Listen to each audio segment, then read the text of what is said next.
చలి తీవ్రంగా ఉన్న సమయంలో ప్రభువా ఇదిగో నీ ప్రియ బిడ్డలు నాయన మందిరంలోనికి చేరి వచ్చారు. వచ్చిన ప్రతి బిడ్డను బట్టి స్తోత్రములు చెల్లిస్తున్నాను. ప్రభువా నిన్ను తండ్రి మరి యథార్థంగా నిన్ను స్తుతించి ఆరాధిస్తూ నీవు అనుగ్రహించినటువంటి నాయన కృపను ప్రభువా నాయన మేము సద్వినియోగం చేసుకున్నట్టు తొదకు నీ వలే నీ పోలికలో మార్చబట్టకు మాకు సహాయం చేయమని చేతుల్లో మమ్మల్ని భద్రపరచుమని సర్వసత్యాన్ని మాకు బయలుపరిచి నేర్పించి ప్రభువా నీ రాజ్యము కొరకు ఆయుత్తపరచుమని నీ కుమారుడు మా రక్షకుడు నేను యేసు క్రీస్తు వారి ద్వారా మిక్కిలి వినయముగా స్తుతించి గణపరిచి వేడుకొనుచున్నాం తండ్రి. ఆమేన్. ప్రభునందు ప్రియ దేవుని బిడ్డలారా, చదవబడినటువంటి వాక్య భాగము మార్కు సువార్త 8వ అధ్యాయము ఈ మొదటి వచనము నుంచి ఈ 9వ వచనము వరకు ఒక సంఘటనను గురించి వ్రాయబడినది. అదేమిటంటే యేసు ప్రభు యొక్క కనికరం అక్కడ మనకు కనబడుతూ ఉంది. యేసు ప్రభువు ఆయనతో 3 దినముల నుండి ప్రభు చెప్పుచున్నటువంటి వాక్యానికి ఆకర్షితులై వాక్యాన్ని నేర్చుకున్నటలో ఆకలి దప్పులు మర్చిపోయిన వారుగా ఉన్నటువంటి ఆ జనసమూహమును చూచి ఆయన చూడండి అక్కడ అంటున్నాడు, నేను వారి మీద కనికరపడుచున్నాను అంటున్నాడు. 2వ వచనం, జనులు నేటికి 3 దినముల నుండి నా యొద్ద ఉన్నారు, వారికి తిననేమియూ లేనందున నేను వారి మీద కనికరపడుచున్నాను. వారికి తిననేమియూ లేదు. దేవుని పిల్లలారా, దేవుడు ఏమై ఉన్నాడు అని అంటే కనికరమై ఉన్నాడు. కనికరమై ఉన్నాడు. మనం చాలాసార్లు జ్ఞాపకం చేసుకుంటాం దేవుని యొక్క నామాన్ని గురించి. యెహోవా అను నామమునకు భావం ఏమిటి అనేది నేను చాలాసార్లు మీకు జ్ఞాపకం చేశాను. ఏమిటి ఆ నామము? ఒకసారి మనం నిర్గమకాండము గ్రంథాన్ని ఒకసారి చూస్తే నిర్గమకాండము 34వ అధ్యాయము 6వ వచనములో రాయబడింది, అతని ఎదుట యెహోవా అతని దాటి వెళ్ళుచు. చూడండి, యెహోవా అంటే ఏమిటో అక్కడ చెప్పారు. యెహోవా కనికరము, దయా, దీర్ఘశాంతము, విస్తారమైన కృపా సత్యములు గల దేవుడైన యెహోవా. అది అంటే దేవుని యొక్క యెహోవా అంటే దాని అర్థం ఏమిటి? యెహోవా అనగా ఏమిటి అని అంటే, యెహోవా అనగా కనికరము, యెహోవా అనగా దయ, యెహోవా అనగా దీర్ఘశాంతము, యెహోవా అనగా కృపా సత్యము కలిగలేసిన వాడు. ఈ గుణములన్నిటి యొక్క పేరే యెహోవా. అది కాబట్టి దేవుడు ఏమై ఉన్నాడు అని అంటే ఈ గుణాలు అయి ఉన్నాడు. దేవుని పోలికలో చేయబడినటువంటి మానవునిలో కూడా ఈ గుణాలు ఉన్నాయి. కానీ మానవునిలో చాలా తక్కువ శాతం ఉన్నవి. ఎందుకంటే దేవుని పోలికలో చేయబడ్డాడు కనుక. కానీ దేవుడు ఈ పోలికలలో సంపూర్ణుడై ఉన్నాడు. ప్రేమ అంటే సంపూర్ణమైన ప్రేమ దేవునిలో చూస్తాం. దయ అంటే సంపూర్ణమైన దయ దేవునిలో చూస్తాం. కనికరము, దీర్ఘశాంతము, కృప, సత్యము ఇవన్నీ కూడా సంపూర్ణముగా ప్రభువులో ఉన్నాయి. దేవుని యొక్క గుణలక్షణాలు, దైవ లక్షణములవి. ఈ భూమి మీదికి దేవుడే శరీరధారిగా ఈ భూమి మీదకి దిగి వచ్చాడే, ఆయనలో ఈ లక్షణములు సంపూర్ణముగా ఉన్నాయి. యేసు ప్రభువు ఈ భూమి మీదకి ఎందుకు వచ్చారు అని అంటే, మానవ పాపములన్నిటినీ పరిహరించు నిమిత్తము బలి అర్పణ జరిగించుకోవడానికి వచ్చారు. అంత మాత్రమే కాదు, ఆయన ఏమై ఉన్నాడో ఆ సంపూర్ణతలోనికి మనల్ని నడిపించడానికి వచ్చాడు. ఆ సంపూర్ణత మనకు నేర్పించడానికి వచ్చాడు. గమనించండి, ఇవాళ మనము సువార్తను విశ్వసించి ప్రభు దగ్గరకు వచ్చి పాపక్షమాపణ పొంది ఆయన కృపచేత, ఆయన కనికరము చేత మనం ఇవాళ దేవుని పిల్లలుగా చేర్చబడ్డాము. చేర్చబడినటువంటి మనము, దేవుని పిల్లలుగా చేర్చబడిన మనము దేవుని పిల్లలుగా ఎలా జీవించాలో దేవుడు నేర్పించడానికే ఆ సంపూర్ణుడైనటువంటి ప్రభువు ఈ భూమి మీదకి వచ్చి పరిశుద్ధాత్మను పంపి సంఘమును ఏర్పాటు చేసి క్రీస్తుకు కలిగిన సంపూర్ణత మనలో కలగాలని దేవుడి సిస్టమ్ అంతా ఏర్పాటు చేశాడు కదండి. మనకు తెలుసు ఆ మాటలు. ఎఫెసీ పత్రిక 4వ అధ్యాయం 13వ వచనంలో రాసి ఉంటుంది, క్రీస్తుకు కలిగిన సంపూర్ణత మనలో కలగాలని దేవుడు కొందరిని అపోస్తలుగాను, కొందరిని ప్రవక్తలుగాను, కొందరిని ఉపదేశకులుగాను, సువార్థికులుగాను, యాజకులుగాను ఏర్పాటు చేసిన ఈ సిస్టమ్ అంతా దేనికోసమని అంటే మనము క్రీస్తుకు కలిగిన సంపూర్ణత. ఏమిటి క్రీస్తుకు కలిగినది అని అంటే ఇప్పుడు మనం ధ్యానం చేస్తున్నాము. ఏమేమిటంట? ఆయన కనికరము, ఆయన దయ, ఇవన్నిటిని మనము సంపూర్ణత సాధించాలి. ఎంతో కొంత ఉంది మన దగ్గర, ఉందా లేదా? మన దగ్గరే కాదండి, అన్యులైన వారి దగ్గర ఉంది. ఎందుకంటే మానవులైన వారు అందరూ దేవుని పోలికలో చేయబడిన వారు. అవునా? ఒక కరుడు గట్టినటువంటి వ్యక్తి కూడా పాపం ముసలిదిరా, పాపం ముసలిది, ఎంతసేపు నిలబెడతారు, ముందు ఆవిడని పంపించండి రా అని అంటాడా లేదా? కనికరం చూపుతున్నాడు కదా, దయ చూపుతున్నాడు కదా, జాలి చూపుతున్నాడు కదా. ఎక్కడి నుంచి వచ్చింది అతనికి ఆ లక్షణం అని అంటే అతనిలో దేవుని పోలికలో చేయబడిన మానవుడు కనుక అది ఉన్నది. కానీ ఎంత ఉందంటే కొంచెమే ఉంది. అవునా? ప్రేమ ఉన్నదా లేదా? ప్రేమ ఉన్నది. మన బిడ్డల్ని ప్రేమిస్తాం, మన బంధువుల్ని ప్రేమిస్తాం, మన రక్త సంబంధులను ప్రేమిస్తాం, నచ్చిన వారిని ప్రేమిస్తాం. అయితే ఆ ప్రేమ సంపూర్ణత పొందాలని దేవుని యొక్క ఆశ.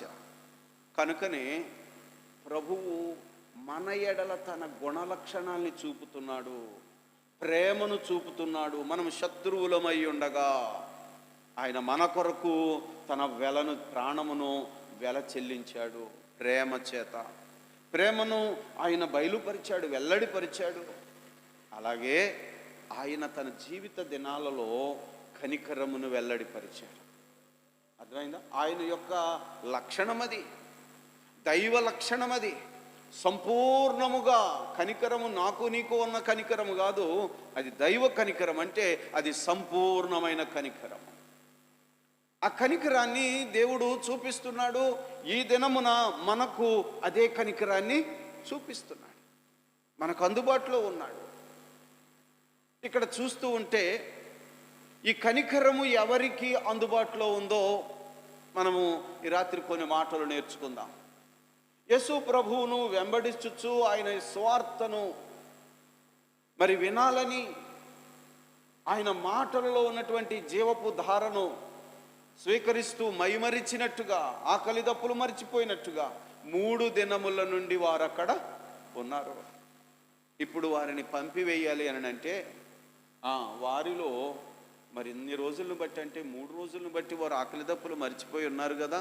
ఈ ఉపవాసముతోనే వారిని పంపివేయుట ఆయనకు ఇష్టం లేదు. వారు దారిలో మూర్ఛిల్లుదురేమో కనుక వారిని శారీరకముగా, ఇప్పుడు ఆత్మీయంగా వారిని బలపరిచాడు, ఇప్పుడు శారీరకంగా వారిని బలపరచడానికి వారి యొక్క ఆకలిని చూస్తున్నాడు ఆయన కదా. వారి అవసరత ఏమై ఉన్నదో చూస్తున్నాడు ఆయన. వారు అడిగారని కాదండి, అడిగారని కాదు, వారి యొక్క స్థితిని చూస్తున్నాడు. దేవుని పిల్లలారా, మనము కూడా మన స్థితిని దేవుడు చూస్తున్నాడు. మన కుటుంబములలో ఉన్న పరిస్థితి, మనం ఎదుర్కొంటున్నటువంటి పరిస్థితి, మన ఆకలి, మన అవసరతలు, ప్రతీదీ ప్రభువు చూస్తున్నాడు. ఆయన ఆకాశములో నుండి నరులందరినీ కనిపెట్టుచున్నాడు. ఆయన చూస్తున్నాడు. ఆయన కనికరము చూపుతున్నాడు. కనికరము కలిగిన దేవుడు. ఎవరిని కనికరిస్తున్నాడు అని అంటే ఈ మాటలో ఉన్నటువంటి ఒక సత్యాన్ని మనం ఆలోచన చేద్దాము. మొదటిగా మీకు జ్ఞాపకం, ఆయన కనికరము కలిగిన దేవుడు అని గ్రహించా. ఆయనకు తప్పక కనికరిస్తాడు. అయితే ఎవరిని కనికరిస్తాడు అనే దానిలో ఒక ప్రత్యేకత ఉంది, అది గమనించాలి. అంటే అందరినీ కనికరించేది వేరు, ప్రత్యేకంగా అంటే దాని అర్థం ఏమిటంటే అమ్మా, అంటే దాన్ని మీరు గ్రహించడానికి, ఇప్పుడు మనం క్రైస్తవులము, ఓకే, మనం క్రైస్తవులమైనా మన కుటుంబాల్లో రకరకాల సమస్యలు ఉన్నాయా లేదా? ఉంటాయి. ఎందుకంటే ఈ లోకంలో సాతాను చాలా దారుణంగా దాడి చేస్తాడు. కాబట్టి చాలా సమస్యలు మన కుటుంబాల్లో, మన వ్యక్తిగత జీవితాల్లో ఉంటాయి. అయితే దేవా సహాయం చేయనాయనా అని అడుగుతూ ఉన్నా ఆ ప్రాబ్లం సాల్వ్ అవ్వదు. ఎందుకు అని అంటే ఆయన కనికరము చూపే దేవుడే కానీ కనికరము చూపట్లేదు. దాని మూలముగా ఈ శోధన లేక ఈ ప్రాబ్లం అనేది అలాగే ఉండిపోతూ ఉంది, కన్నీరు ఉండిపోతూనే ఉంది. దేవుడు కనికరం కలిగిన వాడు కదా అని అంటే, దేవుని కనికరము పొందుకోవడానికి కూడా నీ దగ్గర కొన్ని ఉండాలి అని దేవుడు నేర్పుతున్నాడు. ఏ కుటుంబములో సమస్య లేని కుటుంబాలు ఉండవు, కానీ నీకున్నటువంటి సమస్యను తీర్చడానికి కనికరము కలిగిన దేవుడు ఎప్పుడు నీ మీద ప్రత్యేక దృష్టి ఉంచుతాడు అనే విషయాలు కొన్ని మాటలు మనం నేర్చుకుని తప్పక ఆయన కనికరాన్ని పొందుకుందాం. మనం ఆరాధన చేస్తున్నప్పుడు కనికర ప్రార్థన ఉంది కదా, ప్రభువా మమ్మను కనికరించుము, క్రీస్తు మమ్మను కనికరించుము అని అడుగుతున్నాం కదా.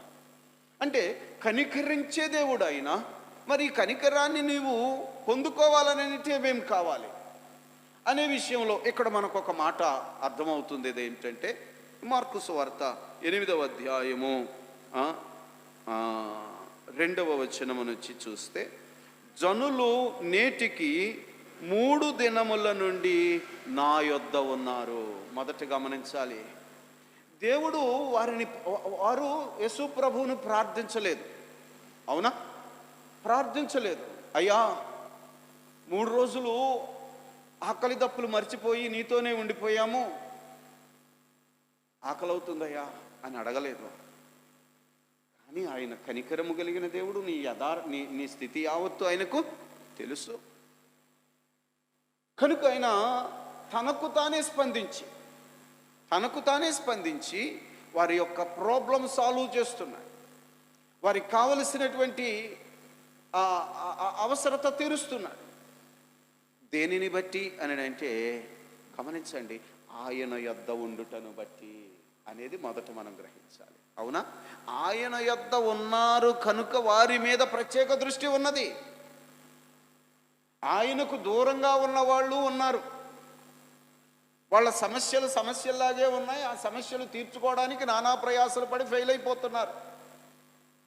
ఇది లోకంలో జరుగుతున్న విషయమే. కానీ మనం ప్రత్యేకం, మనం వేరు, లోకం వేరు.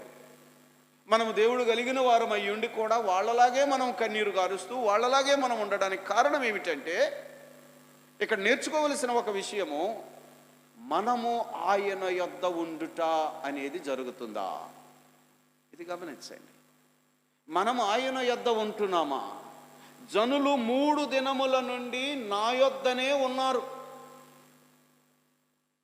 ఈ మాట మీరు గ్రహించాలి. ఆ సందర్భముగా రాయబడిన మాటేనా అని అంటే అది ఏ సందర్భమైనా మనకు వర్తించే మాట. మనము ఆయన యొద్ద ఉండుట ఆయన కనికరము పొందడానికి ఒక మార్గము. దేవుడు కనికరించే దేవుడు అండి. నీ కన్నీటిని తుడిచి నీ స్థితిని మార్చే దేవుడు ఆయన. నీ అవసరత, నీ కష్టము, నీ ఇబ్బంది ఏమిటో ఆయనకు తెలుసు. కానీ ప్రభువా మమ్మను కనికరించుము అన్నంత మాత్రాన ఎందుకు కనికరం దొరకటం లేదు అని అంటే ఒక విషయాన్ని నేను జ్ఞాపకం చేస్తున్నాను. ఇది మొదటి విషయంగా మీరు గుర్తుపెట్టుకోండి. ఆయన యొద్ద నీవు ఉంటున్నావా? ఆయనతో నీ సహవాసం ఎలా ఉంది? అవునా? ఆసక్తి కలిగి ఆ మాటలను స్వీకరించటానికి, ఎందుకంటే వినుట వలన విశ్వాసము. దేవుని మాట, యేసు నీవపు మాట, ఆ నోట నుండి వచ్చేటువంటి మాట వారిని బ్రతికించే మాట, వారిని విడిపించే మాట, వారిని స్వస్థపరిచే మాట, సమస్తము బాగు చేసే మాట. ఆ మాట కొరకు వారు కనిపెట్టుకుని ఉన్నారు. ఇవాళ మనకొచ్చినటువంటి ప్రాబ్లమ్స్ సాల్వ్ చేసుకోవడానికి నానా విధాలుగా ప్రయాసపడి అన్యులలాగే ఉన్నామేమో కానీ ప్రభు దగ్గర ఉన్నామా, ఆయన వద్ద ఉన్నామా అనే విషయాన్ని మొదట మనం గ్రహించాలండి. దేవుడు వారము దినములలో ఒక దినాన్ని ప్రత్యేకంగా ఆయన యొద్ద ఉండడానికే కేటాయించాడు. అవునా? ఒక దినమంతయు ఆయన యొద్ద గడుపుట లోకములో 1000 దినాలు గడిపేదానికన్నా విలువైనది. అంత విలువ అక్కడ ఆయన రేషియో చూపించాడు కదా. లోకములో 1000 దినముల కంటే దేవుని దగ్గర ఒక్క దినము గడుపుటయే దీనికంటే గొప్ప అన్నప్పుడు మనం ఆలోచన చేసుకోవాలి. భారతదేశము ఇది లౌకిక రాజ్యము, అనేక మతాలు ఉన్నాయి, మత స్వాతంత్ర్యం ఉంది. అయినా కానీ లోక్సభలో కానీ రాజ్యసభలో కానీ అత్యధికంగా మెజారిటీ ఉన్నటువంటి వారు ఒక సాంప్రదాయానికి చెందిన మతం వారే. అయినా కానీ ఆదివారమున సెలవు దినము ప్రకటించుట అనేది దేవుని చిత్తమై ఉన్నది. అవునా? వారికి ఇష్టం లేకపోయినా దేవుని యొక్క చిత్తం ఏమిటి అని అంటే ఆదివారము దేవాలయములో మనమందరము దేవునితో ఆ దినమంతా గడపాలని ప్రభువు ఆశపడి మన కొరకు ఆ దినాన్ని కేటాయిస్తే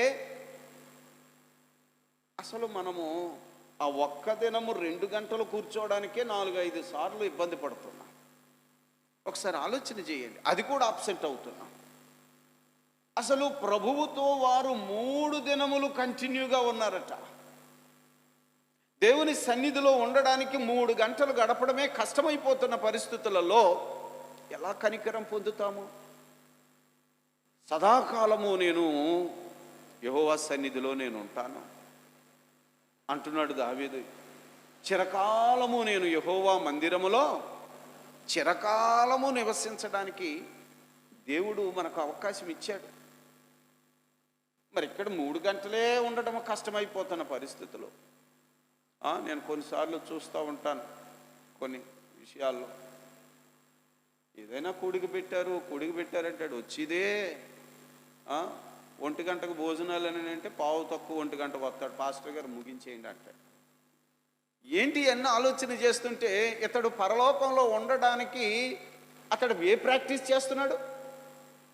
దేవుని సన్నిధిలో ఉండడానికి ఎన్నో కార్యక్రమాలు జరుగుతున్నాయి, ప్రతి కార్యక్రమంలో దేవుని వాక్యం వినబడుతుంది, కానీ దేవునితో గడపడానికి దేవుని మాటలు వినడానికి సరైన మనసు లేనందువలన దేవుని కనికరాన్ని పొందలేకపోతున్నాం. ఎంతసేపు ప్రభు సన్నిధిలో నువ్వు ప్రార్థిస్తున్నావు? ఎంతసేపు దేవుని వాక్యం దగ్గర ఉంటున్నావు? నీకు ఇచ్చినటువంటి సమయములో ఎంత సమయము ప్రభువుతో గడుపుతున్నావు? ప్రభువు నీ అవసరత చూస్తున్నాడు. నువ్వు అడగకుండగానే ఆయన నీకు జవాబు ఇవ్వడానికి, నీ కన్నీటిని తొడవడానికి, నీ దుఃఖమును నాట్యముగా మార్చడానికి ఆయన ఇష్టపడుతున్నాడు. దానికి ఆయన నీ నుండి కోరుకుంటున్నది. ఇక్కడ మనకు ఒక విషయం అర్థమవుతున్నది ఏంటంటే, ఈ జనులు 3 దినముల నుండి నా యొద్దనే ఉన్నారు, వారి మీద కనికరపడుచున్నాను. నా యొద్ద ఉన్నారు గనుక అది ఆకలి మాత్రమే కాదండి, నీ అవసరత ఏదైనా. అర్థమైందండి? నీ కుటుంబంలో నీకు కావలసినది ఏదో ఆయనకు తెలుసు. మీరు అడుగక మునుపే ఆయన నీ అవసరత ఏమై ఉన్నదో ఎరిగి ఉన్నాడో నీ వాక్యం చెప్తుంది, మనకు తెలుసు కదా. మరి ఆయన నీ అవసరత తీర్చే దేవుడు, నిన్ను తప్పక కనికరించే దేవుడు. మరి ఎందుకు పొందలేకపోతున్నాం అని అంటే దేవుడు చెప్తున్నాడు ఇక్కడ, నీ దగ్గర ఉన్న లోపం ఏమిటి? నీ దగ్గర ఉన్న లోపం ఏమిటంటే దేవుని సన్నిధికి నువ్వు దూరంగా ఉన్నావు, దేవునితో గడుపుటలో నువ్వు దూరంగా ఉన్నావు. ఒకసారి ఈ మాటను మీరు జ్ఞాపకం చేసుకోండి. ఇది సరిచేసుకుందాం. ప్రభువు నీ ప్రతి అవసరత, ఆయన కనికరం కలిగిన దేవుడండి. నీ అవసరత నీకే తెలియకపోవచ్చేమో కానీ ఆయన కనికరమును చొప్పున నీ అవసరత తీర్చడానికి ఆయన నీ పట్ల ఆయన కనికరం చూపాలని ఆశపడుతున్నాడు. కానీ నువ్వైతే దాన్ని పోగొట్టుకుంటున్నావు. కారణము లోకమును ఆశ్రయించి లోకం వైపుకి వెళ్ళిపోయి అధిక సమయము ప్రభు సన్నిధిలో గడపడం నీకు చేత కావడం లేదు. ఏదైనా ప్రభువు ఇవ్వడానికి, నీ కన్నీటిని తొడవడానికి ఆయన సమర్థుడు. ఆయన మాత్రమే చేయగలడు. ఆయన కనికరము అయ్యున్నాడు. అంతేనా? యెహోవా అనగా కనికరము. యెహోవా అంటేనే కనికరం. యెహోవా అంటేనే ప్రేమ. దేవుడు అంటేనే ప్రేమ. దేవుడు అంటేనే కనికరం. దేవుడు అంటేనే దయ. దేవుడు అంటే దీర్ఘశాంతం. కనుక ఈ విషయాలు మనం గ్రహించాలి. ఈ మాటను బట్టి మనం ఒక మాటను గ్రహించుకోండి. నీవు మార్చుకొని స్థితి మార్చుకో.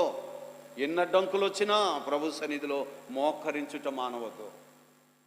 దేవుని సన్నిధిలో నేను గడపడానికి, ఆయన సన్నిధిలో వాక్యాన్ని ధ్యానం చేయడానికి నీ సమయాన్ని గుర్తించు.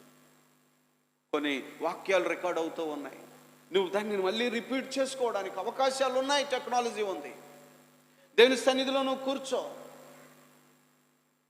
మొన్న విజయభాస్కర్ గారు కుటుంబ భార్యాభర్తలు ఇద్దరు ఇంటికి వచ్చారు.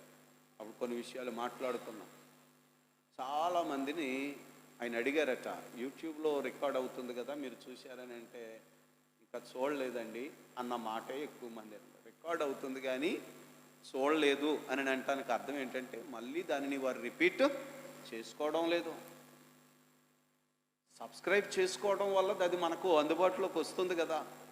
ఆ వచ్చినప్పుడు తప్పనిసరిగా నీ సమయాన్ని గుర్తించుకుంటావు. నువ్వు వాక్యాన్ని మళ్ళా ఒకసారి రిపీట్ చేసుకోవడానికి అవకాశాలు ఉన్నాయి కదా. దూరస్తులకు కూడా పరిచయం చేసే అవకాశాలు ఉన్నాయి కదా.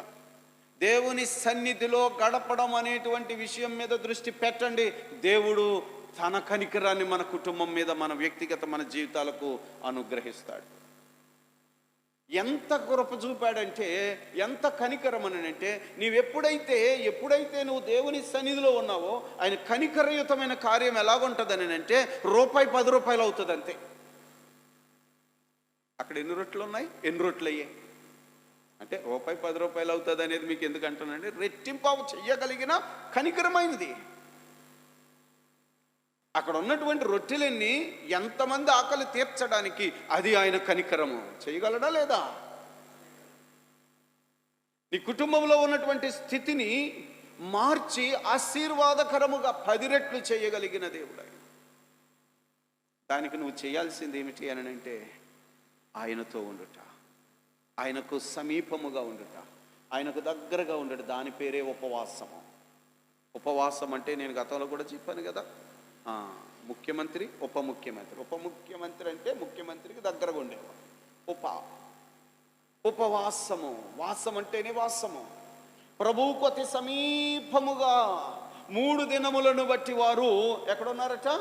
ప్రభువుతో ఉన్నారు, ఆయనకు దగ్గరగా ఉన్నారు. అలా ఉండగలిగితే ఉపవాసం అంటే ఎలా ఉండాలండి, ఎన్ని గంటలు ఉండాలండి అని కొంతమంది అడుగుతున్నారు. అవును, వారికి వచ్చిన అనుమానం. ఉపవాసం అంటే నువ్వెన్ని గంటలు ఉంటావో కానీ ఆయనకు దగ్గరగా ఉండట ఉపవాసం. భోజనం మానేసేసి బిగబట్టుకొని ఉండడం కాదు. ఆయనకు దగ్గరగా ఉండుటలో మిగిలినవన్నీ మర్చిపోయి అంత ఆనందం ఉంటుంది ఆయన సన్నిధిలో. ఆయన మాత్రం నీ ప్రతి అవసరతను చూస్తున్నాడు. తన కనికరము చేత ఆ భాగం అంట 5 రొట్టెలు 2 చిన్న చేపలు 5,000 మందికి సరిపడినట్టు. ఇది మరొక సందర్భం కదా. ఇక్కడ కూడా చూస్తే చూడండి, 4వ వచనంలో అన్నాడు, అందుకు ఆయన శిష్యులు ఈ అరణ్య ప్రదేశంలో ఒకడు ఎక్కడి నుండి రొట్టెలు తెచ్చి వీరిని తృప్తిగా ఆయన అడిగిరని. ఆయన మీ వద్ద ఎన్ని రొట్టెలు ఉన్నవి? వారు 7 అనిరి. అప్పుడు ఆయన నేల మీద కూర్చోండబెట్టి, గమనించాలి, 7 రొట్టెలు పట్టుకొని కృతజ్ఞతాస్తుతులు చెల్లించి విరిచి వడ్డించు ఇస్తానే ఉన్నాడట. కనికరము యొక్క కార్యం అది. నేను అందుకే మీకు అర్థం అవడానికి అన్నాను, నీ రూపాయి 10 రూపాయలు అవ్వడం అనేది, నీ గిన్నె నిండి పొరలటం అనేది, సమృద్ధి అనేది ఒక భాగం ఏమిటంటే, ఒక విషయము, నీవు ఆయనకు సమీపముగా నివసించుట. దాని పేరు ఉపవాసము. ప్రభు సన్నిధిలో నీ వాక్యాన్ని ధ్యానం చేయుట, ప్రార్థన చేయుట, వాక్యాన్ని మరలా వినుట. దీనితో నువ్వు ఎక్కువ సమయాన్ని గడుపుతా ఉంటే ఎక్కువని నేను చెప్పిన వాక్యాలు ఆడియో రికార్డింగ్లోకి ఉన్నటువంటివి నేను చాలాసార్లు వింటూ ఉంటాను మరలా. ఎందుకంటే దేవుడు ఎన్నో బయలుపరిచినటువంటి విషయాలు మరలా నేను మర్చిపోకూడదు. వాటిని మళ్ళీ రిపీట్ చేసుకుంటూ ఉంటే మళ్ళీ రివైవల్ అవుతూ ఉంటాం. గమనించండి, ఎక్కువ సమయము మనం దేవునితో గడుపుట, దాని పేరు ఉపవాసము. తద్వారా దేవుడు నిన్ను వట్టి చేతులతో వట్టివానిగా పంపివేయట ఆయనకు ఇష్టం లేదు. ఆయన వారి అందుకు కనికరపడి. అవునా? అర్థమైందా? మొదటి మాట ఏమిటి? ఆయనతో ఉండుట. అది ఆయన కనికరాన్ని నువ్వు అనుభవించటానికి అర్హత అన్నమాట. ఇది లేకుండా ప్రభువా కష్టం వచ్చింది నాయన అని అంటే కనికరమును పొందడానికి నీవు ఇంకా దూరంగానే ఉన్నావు.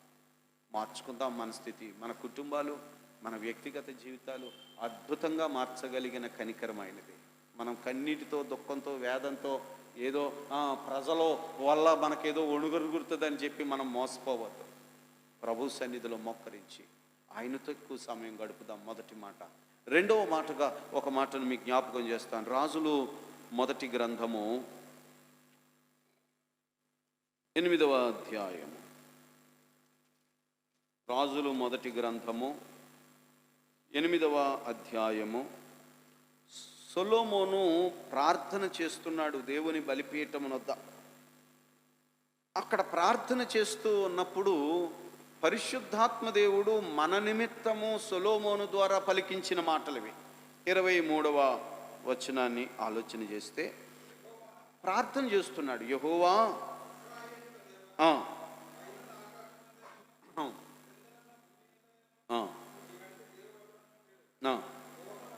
గమనించాలి మాట.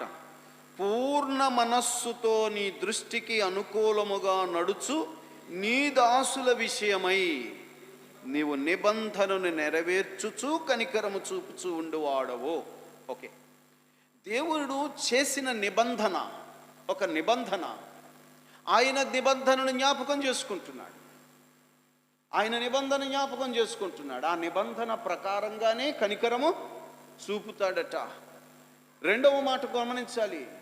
ఎవరి ఎడల ఈ నిబంధన, ఎవరి ఎడల ఈ కనికరము అని అంటే, అమ్మా మనం ఒకప్పుడు నిబంధన లేని జనులము, ఒకప్పుడు అన్యులము, దేవుడు లేని వారము, పరజనులము, నిబంధన లేని వారము.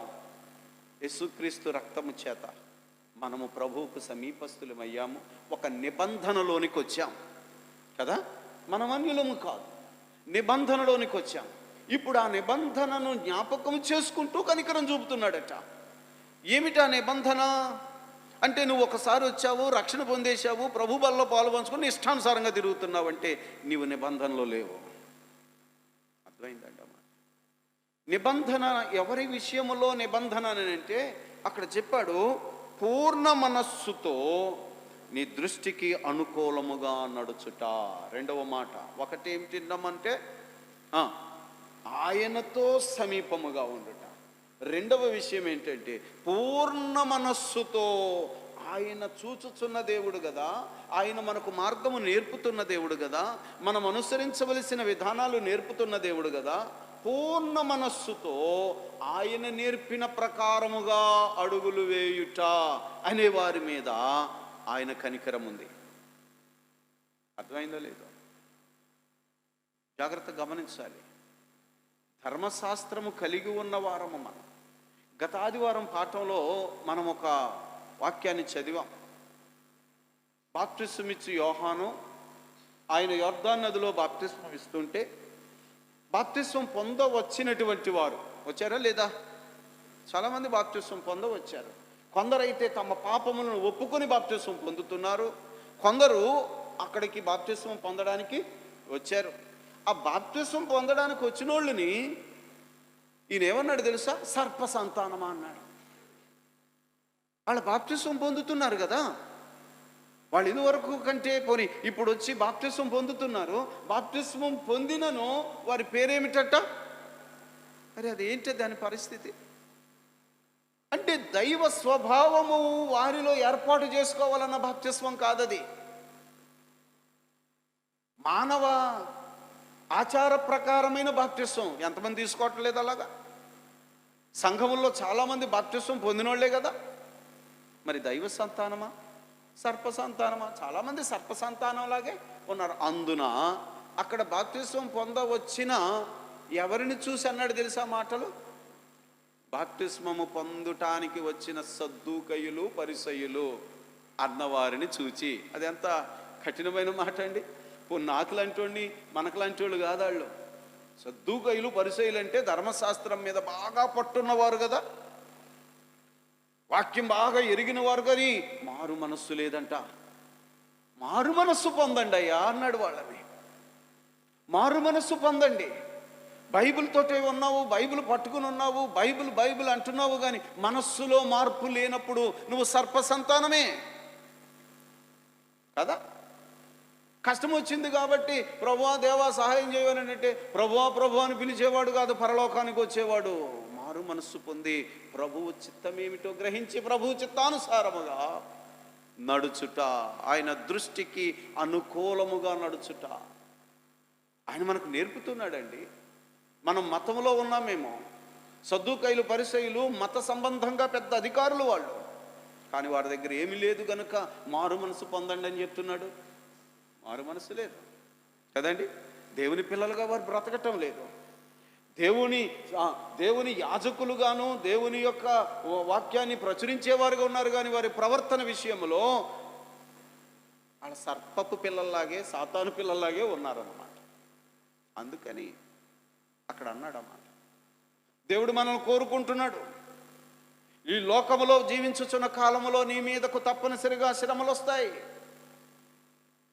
వాన వచ్చెను, వరద వచ్చెను, గాలి దాని మీద తీవ్రంగా కొట్టినా ఈ ఇల్లు పడిపోలేదు అని ఒక ఇల్లుని గురించి చెప్పాడు. దేవుని మాట మీద బ్రతుకుతున్న ఇల్లది. క్రీస్తు అను బండ మీద కట్టుకున్నటువంటి ఇల్లది. ఆయన మాట చొప్పున యథార్థంగా ఆయన దృష్టికి అనుకూలముగా నడుచుచున్నవారు. ఇవాళ ఎంతోమంది క్రైస్తవులు నేను చూస్తున్నాను, సెంటిమెంట్ కంటే దేవుని కంటే సెంటిమెంట్నే ఎక్కువగా ఫాలో అవుతున్నారు. ఎంత ఆశ్చర్యమో నాకు. ఎప్పటి నుంచి ప్రార్థన మొదలు పెడితే మాత్రం చాలా పొడుగు ప్రార్థన చేస్తున్నారు, కానీ వారి మనస్సులో వారి హృదయములో సెంటిమెంట్కి ఇచ్చినంత చోటు ప్రభువుకు లేదు. ఇది పూర్ణ మనస్సు అందామా? ఇది పూర్ణమైన మనస్సేనా? నీ హృదయము ప్రభువుకు తెలియడం లేదా? ఓ బెడ్ వేసి చూద్దాం, పని అయితే అవుతుంది లేకపోతే లేదనేది పూర్ణ మనస్సు అండి. అలా మనం ఎటువంటి వారుగా ఉన్నామో, సీనియర్ క్రిస్టియన్స్మే కాదనడం లేదు, పుట్టుకతోను క్రైస్తవ సమాజంలో ఉన్నాము, కానీ ప్రభు మనల్ని చూస్తున్నాడు.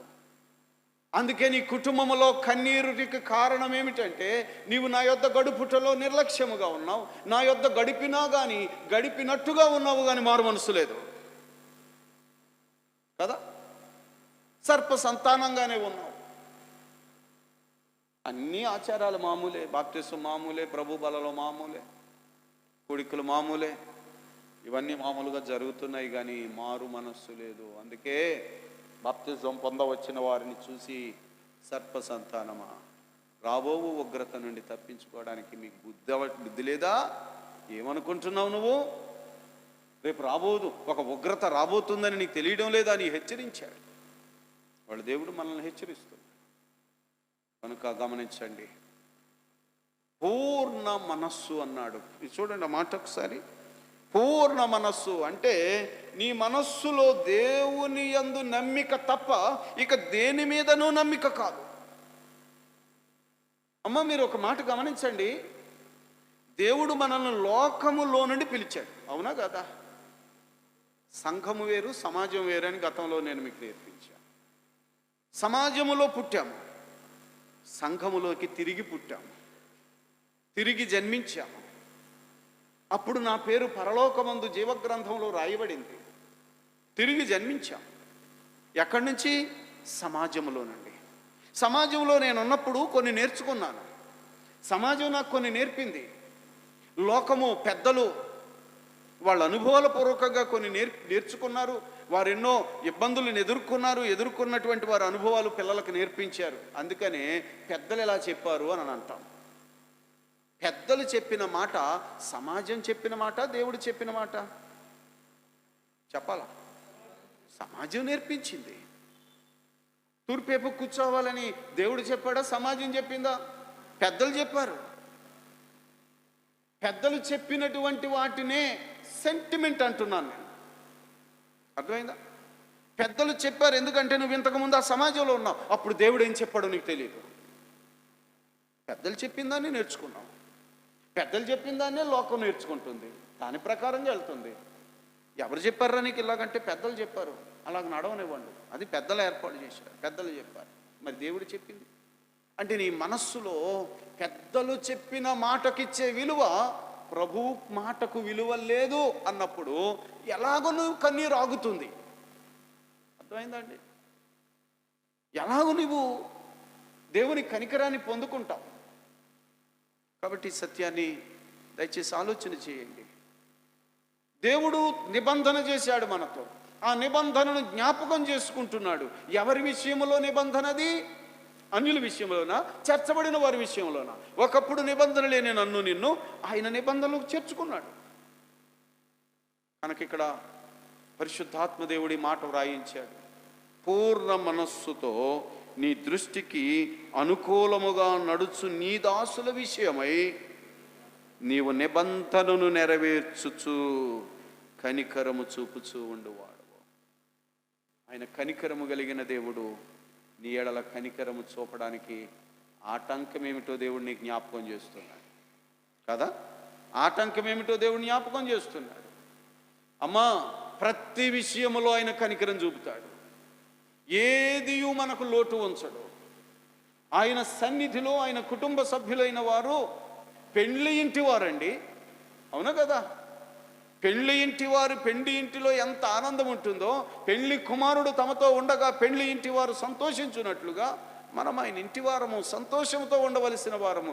ఎందుకు మన కుటుంబాలలో లోటు ఉన్నది, ఎందుకు కుటుంబాల్లో దుఃఖం ఉన్నది అని అంటే ఆయన కనికరము పొందడానికి నీ దగ్గర సరైన స్థితి కనపడుటలేదు. 2 మాటలు మనం నేర్చుకున్నాం.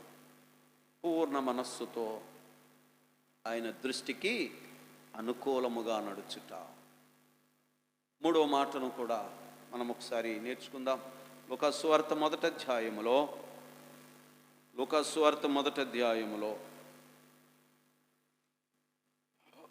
ఎలిజబెత్ పాడినటువంటి పరిశుద్ధాత్మతో నిండుకొని బిగ్గరగా పలికిన మాటలలో నుండి ఆ మొదటి అధ్యాయము, లూకాసువార్త మొదటి అధ్యాయము 50వ వచనము చదువుదాం.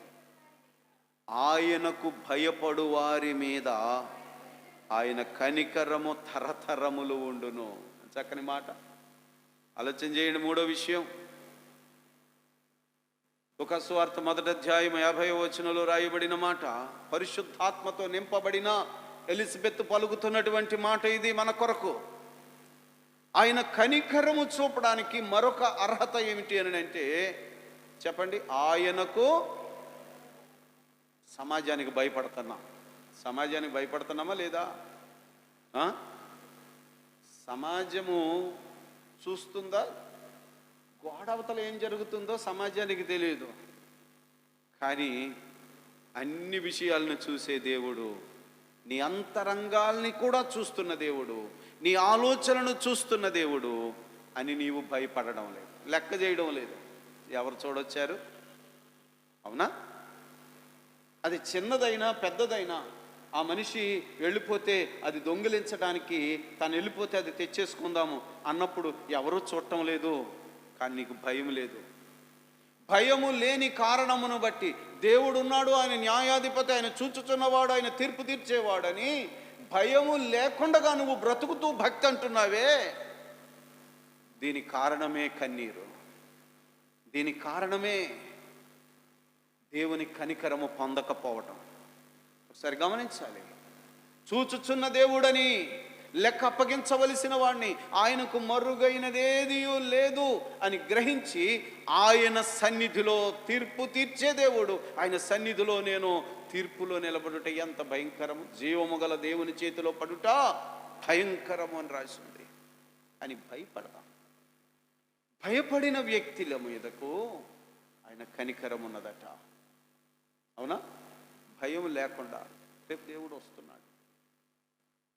మన ఆదివారం పాఠంలో చూసాం. యెషయా గ్రంథం 40వ అధ్యాయం 10వ వచనంలో ఆ మాటను ఒకసారి ఆలోచన చేద్దాం. యెషయా గ్రంథం 40వ అధ్యాయం.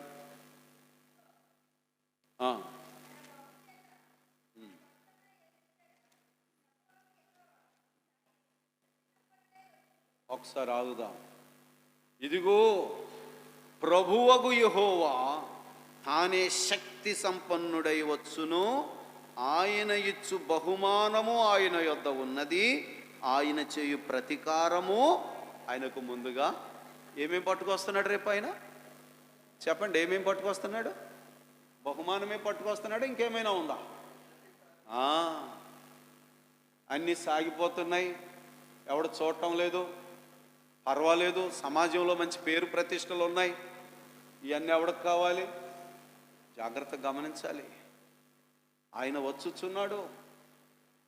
ప్రభువగు యెహోవా రెండవ రాకడలో వచ్చేది ఎవరు అని అంటే ఈ యెహోవా. ఆయన పేరు క్రీస్తు.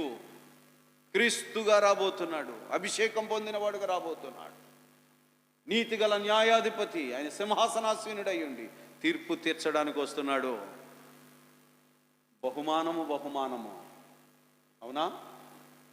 పనివారికి జీతము, విశ్వాసులకు బహుమానము, దేవునిని తృణీకరించిన వారికి, నాటకీయంగా భక్తి చేస్తున్న వారికి, చూడటం లేదులే, ఎవరు చూడొచ్చారులే అని నిర్లక్ష్యంగా వ్యవహరిస్తున్న వారికి, ఇప్పుడు మట్టుకు సమాజంలో ఎవడో చూడటం లేదు కాబట్టి, సమాజం కళ్ళు కప్పి బతుకుతున్నావు కాబట్టి ఇప్పుడు మట్టుకు బాగానే ఉండొచ్చు, కానీ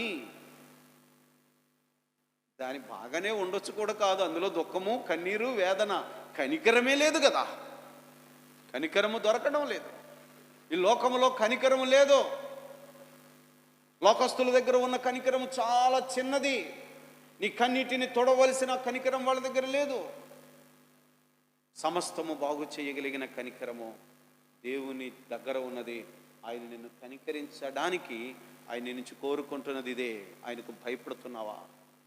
ఆయనకు లెక్క అప్పగించాలి కదా. ఆయన చూడటం లేదా? నీ అంతరంగాన్ని చూడటం లేదా? నీ ఆలోచన ఏమై ఉన్నదో చూడటం లేదా? వీటన్నిటిని చూస్తున్నాను కదండి. ఆయన ఇచ్చు బహుమానము ఆయన యొద్ద ఉన్నది, ఆయన చేసే ప్రతీకారం కూడా ఆయన దగ్గర ఉంది. పనిష్మెంట్. ఇంత గొప్ప రక్షణను నిర్లక్ష్యం చేసిన వాడిని ఏం చేయాలన్నంత తీవ్రమైన పనిష్మెంట్, మన ఊహలకు మించిన పనిష్మెంట్ రాబోతుంది. భయపడదా? ఇప్పుడున్న బ్రతుకేదో ఇది అపవాది కాలమండి. ఇది 6 దినముల తరువాత ప్రభు దినం, ఇక అపవాది దినం లేదు. కాబట్టి ఆయనకు భయపడు వారి మీద ఆయన కనికరం ఉన్నది, అవునా? ఆ 50వ వచనము, లూకా 1:50.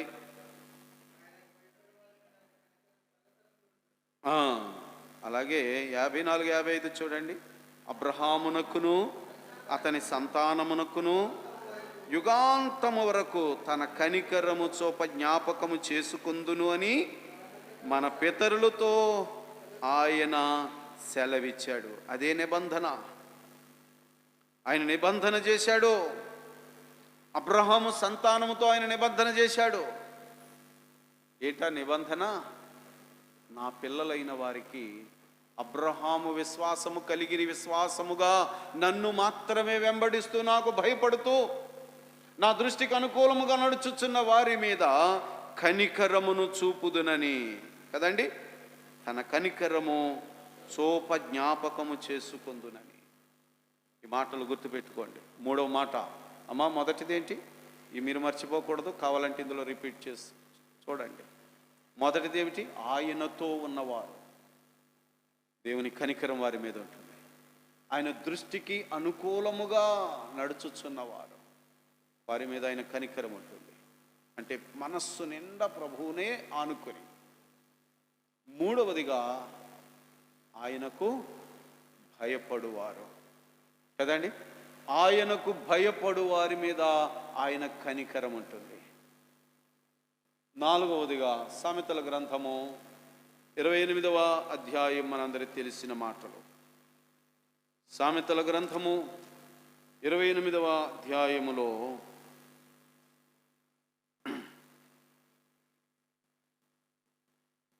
13వ వచనము.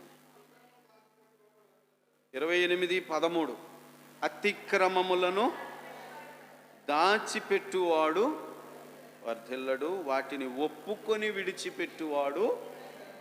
ఎవరు కనికరమును పొందడానికి అర్హుడు అంటే, అమ్మ కనికరం అందరికీ సమానంగా ఉంటుంది కదండి, దేవుడు సమానం కదా అందరికీ అని అంటే, వీడు మాత్రమే కనికరము పొందును అని చెప్తున్నప్పుడు సమానం ఎలాగవుతుంది? అవునా కదా? ఎవరు కనికరం పొందుతారో మనం నేర్చుకున్నాం కదా. ఇక్కడ చెప్తున్నాడు అపరాధములు జరుగుతున్నాయి. అమ్మా ఈ లోకంలో మీరు ఈ సత్యాన్ని గ్రహించాలి. మనము రక్షణ పొందాం, మనము మన పాపములన్నిటినీ విషయమై ప్రభు దగ్గరకు వచ్చి క్షమాపణ అడిగాం. ఆయన క్షమించాడు.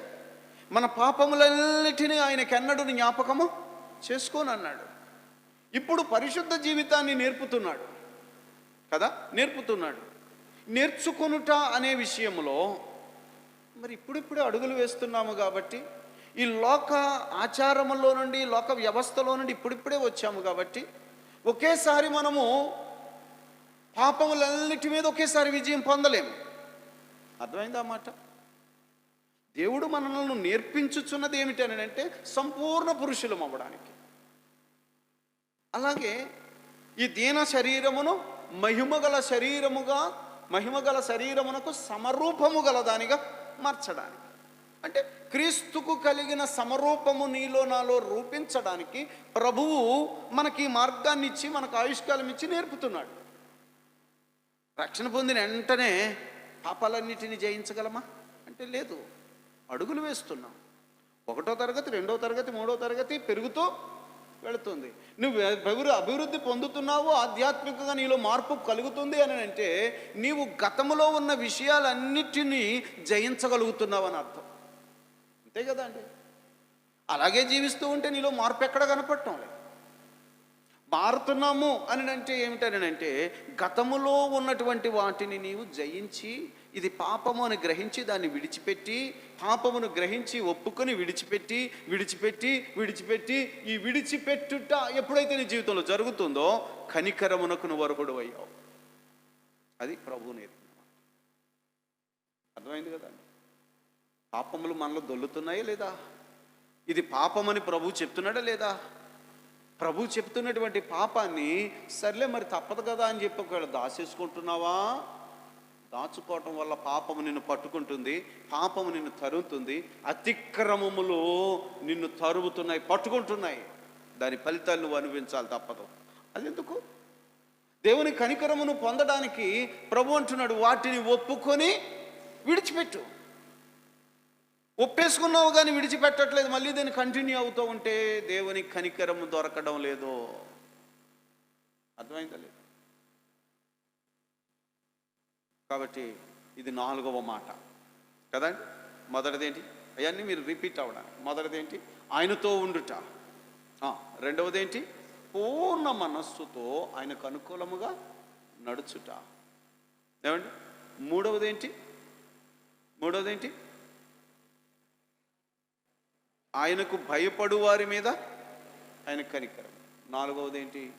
పాపము ఒప్పుకొని విడిచిపెట్టుట ద్వారా కనికరము. ప్రభువు కనికరము మన మీద ఉందంటే, ఎందుకంటే మన ఆరాధనలో ముఖ్యంగా ఎక్కువసార్లు మనం అడిగేది అదే కదా, ప్రభువా మమ్మను అమ్మా నేను నిన్ను కనికరిస్తాను, బాబు నిన్ను కనికరిస్తాను, నీ కుటుంబాన్ని కనికరించడానికే కనికరమై ఉన్న దేవుడును. అందుకే నీతో మాట్లాడుతున్నాను, వీటి నుంచి నీవు బయటపడాలి. ఇవి లోపములో, నీ దగ్గర ఉన్నటువంటి లోపాలని నీవు సరిచేసుకో, కనికరం ఉంటుంది. 5వది చివరిగా ఈ మాటను నేను మీకు జ్ఞాపకం చేస్తాను. దేవుని కనికరం ఎవరి మీద ఉంటుందంటే, ప్రభు చెప్పారు మత్తయి సువార్త 5వ అధ్యాయము, మత్తయి సువార్త 5వ అధ్యాయము 7వ వచనము. కనికరము చూపుట వలన కనికరం పొందుతాం.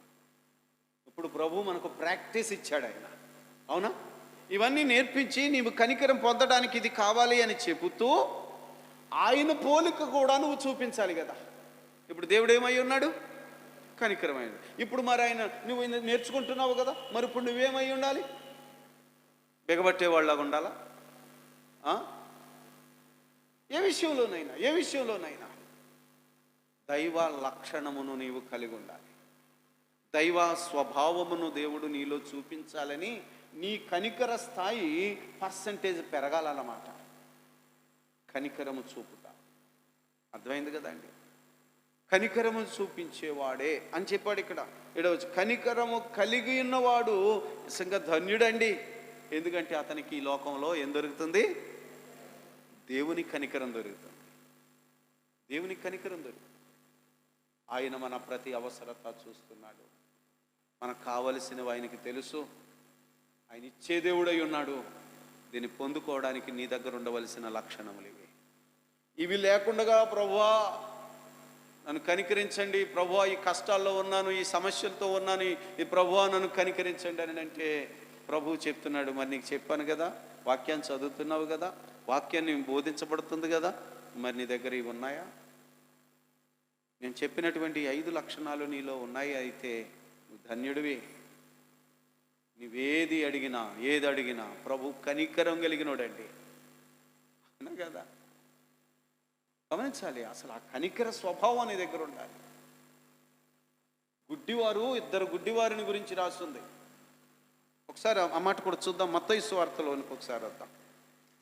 మత్తయి సువార్త 20వ అధ్యాయంలో 29 నుంచి చూస్తే అక్కడ రాసిన మాట, వారు యెరికో నుండి వెళ్ళుచుండగా ఆయన వెంట వెళ్ళెను. 2 గుడ్డివారు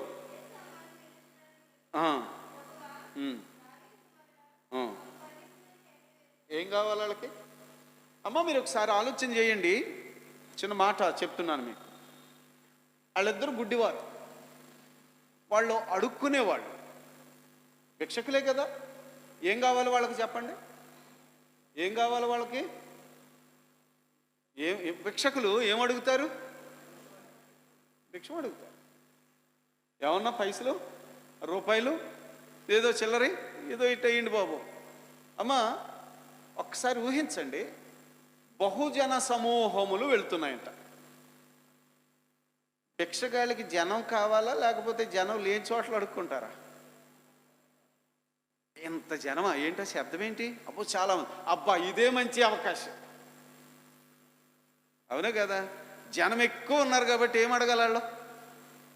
చెప్పండి, ఏం అడగాలి? బాబో రూపాయి ధర్మం చేయండి బాబో, బాబో రూపాయి ధర్మం, బాబో బాబు. ఎందుకు బోళ్ళు జనం ఉన్నారు కదా.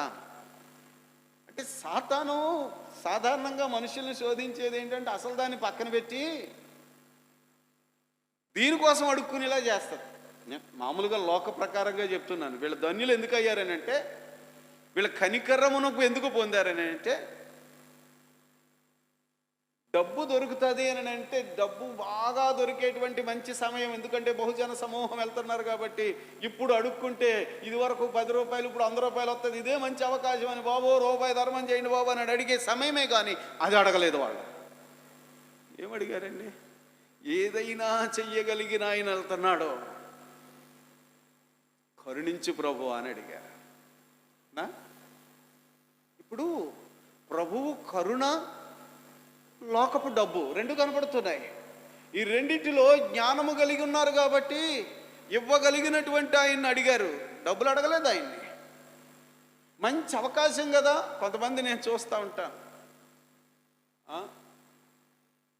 గుడికి రాలేదేంటిరా నేను అడిగితే వద్దామనుకున్నాను కానీ ఇంకో 200 ఎక్కువ ఇస్తాను అన్నాడంట కదా, అందుకని రాలేకపోయాడు.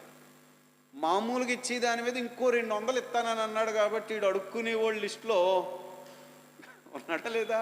మంచి అవకాశం అది, మంచి అవకాశం అండి. ఉట్టప్పుడైతే 500 ఇస్తారు, ఇప్పుడైతే 200 ఇస్తారు. ఎందుకంటే ఆదివారం అయితే 200 ఇస్తాడు. ఇది మంచి అవకాశం అని చెప్పి అనుకుంటే నువ్వు ధన్యత్వాన్ని పోగొట్టుకుంటున్నావు. సరే, ఆ 200కి 20,000 వేసి ఆసుపత్రిలో ఖర్చు పెడతాడు, తర్వాత విషయం. ఎందుకంటే న్యాయాధిపతి ఆయన, తీర్పు తీర్చే ఆయన ఏం చేయాలో ఆయనకి తెలుసు, ఎలా చిల్లు పెట్టాలో ఆయనకు తెలుసు. ఓ ఆసుపత్రులకు వెళ్ళిపోయామండి, 1000 ఖర్చు పెట్టేసామండి, లక్షలు అయిపోయాయండి, ఇదంతా గొప్ప అనుకుంటున్నారేంటి? ఇదంతా చిల్లు. ఎందుకు చిల్లు అనేటంటే ఒకటి లెక్క ఉంది కదా. మరి ఏమి విత్తావో? కనికరం లేదు, కనికరం లేదు. ఎవరికి కనికరయుత కార్యక్రమం లేదు. అక్కడైతే ముక్కుపిండి వసూలు చేస్తారు. గమనించుకోవాలి, ధన్యత్వాన్ని పోగొట్టుకుంటున్నాం. ఆ భిక్షకులంట జనం ఎంత జనం వస్తున్నారా, ఏటి బాబా జనం, యేసు వెళ్తున్నాడు. జనమును అడగలేదండి, వాళ్ళు కరుణించుమని యేసుని కేకలేసి అడిగారట. ఊరుకో అన్నాడు ఎవడో, ఇంకా బిగ్గరగా, ఈడు ఊరుకో అనే శబ్దానికంటే గట్టిగా. చూడండి అక్కడ మాట, బిగ్గరగా కేక వేసిరి. యేసు నిలిచి వారిని పిలిచి, నేను మీకేం చేయగోరుచున్నానని వారిని అడుగు. వారు, ప్రభువా మా కన్నులు తెరువమనిరి. కాబట్టి యేసు ఆ మాట కోసమే, ఏంటి, యేసు కనికరపడి. ఎందుకు కనికరపడ్డాడు? వాళ్ళు అడిగారనా? మనం అడగడం లేదా? మనం అడగడం లేదండి. వీళ్ళు అడిగిన దానికి మనం అడిగేదానికి తేడా ఉందా లేదా? ఇప్పుడు మీకు అర్థమైందా లేదా? వాళ్ళు అడిగిన దానికి ఇది మంచి అవకాశం. దేనికి? ఆ గుడ్డోళ్ళలాగే బతుకుతూ గుడ్డితనంలో నుండి 4 డబ్బులు వస్తాయేమో. ఇది ఎంత చక్కని వినియోగించుకున్నారంటే, గుడ్డితనమే లేకుండా చేసే ఆయన. అడగటంలో తేడా ఉంది, గమనించాలి. కనికరపడ్డాడు యేసు, కనికరపడి వాడిని స్వస్థపరిచాడు. కాబట్టి ఈ మాటలన్నీ మీరు ఆలోచన చేసుకోండి. మనము కనికరము పొందగలిగినటువంటి స్థితిలో ఉన్నామా? ఎదుటివాని ఎడల కనికరం చూపుతున్నామా? నీకు దేవుడు ఇచ్చినటువంటి ధనములోని దేవునికి ఎంత ఖర్చు పెడుతున్నావు? సేవకుల కొరకు ఎంత ఖర్చు పెడుతున్నావు? అసలు నువ్వేం చేస్తున్నావు? ఎంత చిల్లడిపోతుంది. ఒకరోజు దేనికోసమో దేనికి చెయ్యాలో ఆయన చెయ్యగలడు కదా. ముందు నడుస్తుందంట ప్రతీకారం. బహుమానము చేతిలో ఉంటే ముందేం వెళ్తుందంటే ప్రతీకారం. చాలా జాగ్రత్తగా ఉండాలి. కనికరము చూపువారు కనికరాన్ని పొందుతారు, కనికరాన్ని పొందుతారు. ఒకవేళ కనికరము చూపని వాడు, యాకోబు పత్రికలు అన్నాడు కదా పరిశుద్ధాత్మ దేవుడు ఆ మాటను.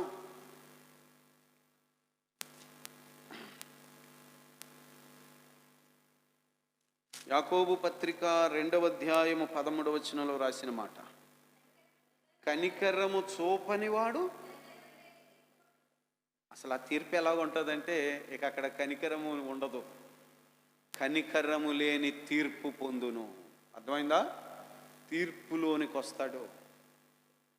తీర్పులోనికి వచ్చాడు అని అంటే దాని అర్థం ఏమిటంటే ప్రతీకారము అనే దానిలోకి వెళ్ళాడు అన్నమాట. కాబట్టి దేవుని పిల్లలారు, ఈ మాటలు గుర్తుపెట్టుకోండి. సమయాన్ని బట్టి మనం ముగించుకుందాం. ఈ 5 విషయాలు మీరు జ్ఞాపకం చేసుకోవాలి తప్పనిసరిగా. మీ హృదయాల్లో నోట్ చేసుకోండి.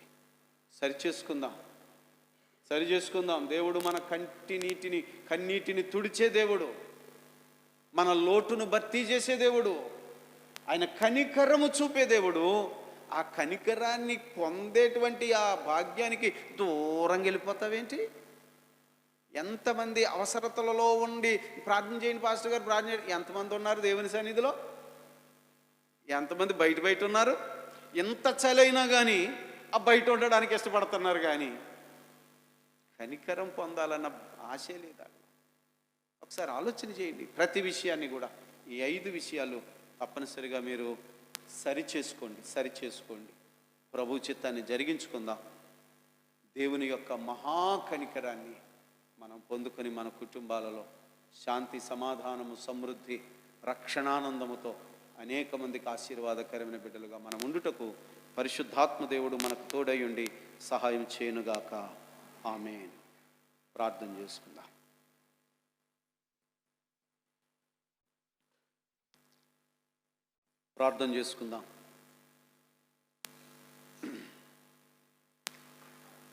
ప్రేమ కలిగిన మా తండ్రి, పరిశుద్ధుడా, రక్షకుడా, మా ప్రభువా యేసు, నీకు వందనాలు, కృతజ్ఞతలు, స్తుతులు, స్తోత్రములు చెల్లిస్తూ ప్రభువు నీ పాద సన్నిధికి వచ్చాము నాయన. నువ్వు కనికరము చూపే దేవుడు ప్రభువా. తండ్రి నీకు వందనాలు, స్తోత్రములు. సంఘములో అనేక మంది బిడ్డలు ప్రభువా నీ పిల్లలుగా పిలువబడుతున్న బిడ్డలు, రక్షణ పొందాము అని పిలువబడుతున్న బిడ్డలు ప్రభువా కన్నీటితో ఉన్నారు. కుటుంబాలలో నాయన లేమితో ఉన్నారు, లోట్లతో ఉన్నారు నాయన. కొన్ని ఉన్నాయి, కొన్ని లేవు అన్నట్టుగా ఉన్నాయి. దానిని బట్టి వారి హృదయాలలో నిజమైన సంతోషము లేదు నాయన. ప్రభువా భయపడకండి, ప్రజలందరికీ సంతోషకరమైన సువార్తమానమని ప్రకటించబడినది.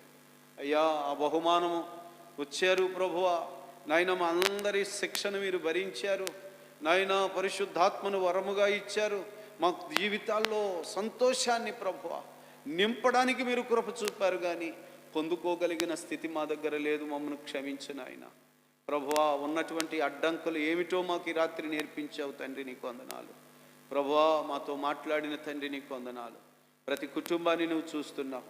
ఇదిగో నాయన మరి తండ్రి మరి సుజ్ఞానాన్ని బట్టి ప్రార్థన చేస్తూ ఉన్నాను ప్రభువా. నీ దాసురాలు నాయన మరి గాయానికి గురయ్యారు ప్రభువా, అనారోగ్యానికి గురయ్యారు ప్రభువా. నువ్వు కనికరం చూపే దేవుడవు నాయన. బిడ్డలో మారు మనస్సు దయచేయండి. మేలు చేయడానికి నువ్వు గాయం చేస్తావు.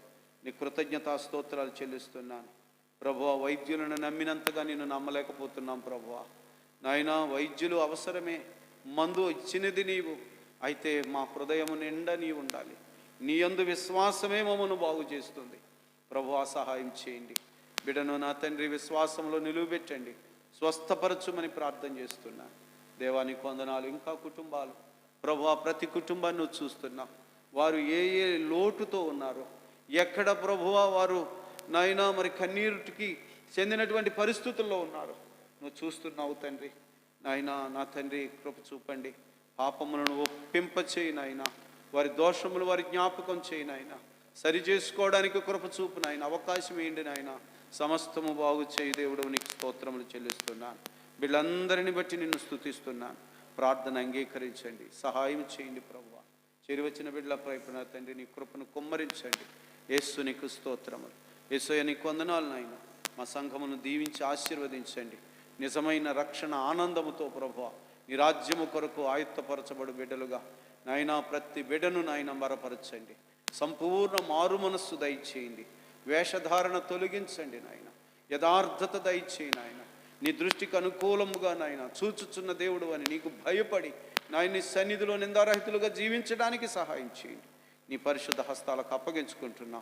నువ్వు చెప్పిన ఈ మాటలను మా ప్రభా మా హృదయాల్లో భద్రం చేసుకొని నెమరు వేసుకొని మమ్మల్ని మేము సరిచేసుకొని నీ అత్యంతమైన దయా కనికరమును ప్రభు పాత్రులు మగుటకు సహాయం చేయమని మా రక్షణకర్త అయిన మా ప్రభు అయిన యేసు క్రీస్తు వారి పరిశుద్ధ నామములో స్తుతించి గణపరిచి ప్రార్థించి పొంది ఉన్నామని నమ్ముచున్నాము తండ్రి. ఆమేన్. పరలోకమందున్న మా తండ్రి, నీ నామము పరిశుద్ధపరచబడుగాక, నీ రాజ్యం వచ్చునుగాక, నిశ్చితం పరలోకమందు నెరవేరుచున్నట్లు భూమి అందును నెరవేరునుగాక. మన దినాహారము నేడు మాకు దయచేయి.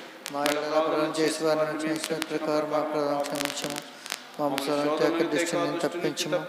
రాజ్యము శక్తి మహిమ నిరంతరమునైన తండ్రి. ఆమేన్. మన తండ్రి అయిన దేవుని యొక్క ప్రేమ, కుమారుడు రక్షకుడైన యేసు క్రీస్తు ప్రభుల వారి యొక్క కృప, పరిశుద్ధాత్మ దేవుని సన్నిధి సమాధానం, పరిశుద్ధాత్మను నిరంతరం ఆనందించు మహాభాగ్యం ప్రభువు చేరివచ్చిన మనకును మన కుటుంబములకు అనుగ్రహించి తోడయుండి ఆశీర్వదించునుగాక. ఆమేన్. ఆమేన్. ఆమేన్. ఆశీర్వాదంబుల్ మా మీద వర్షింపచేయుమీశా,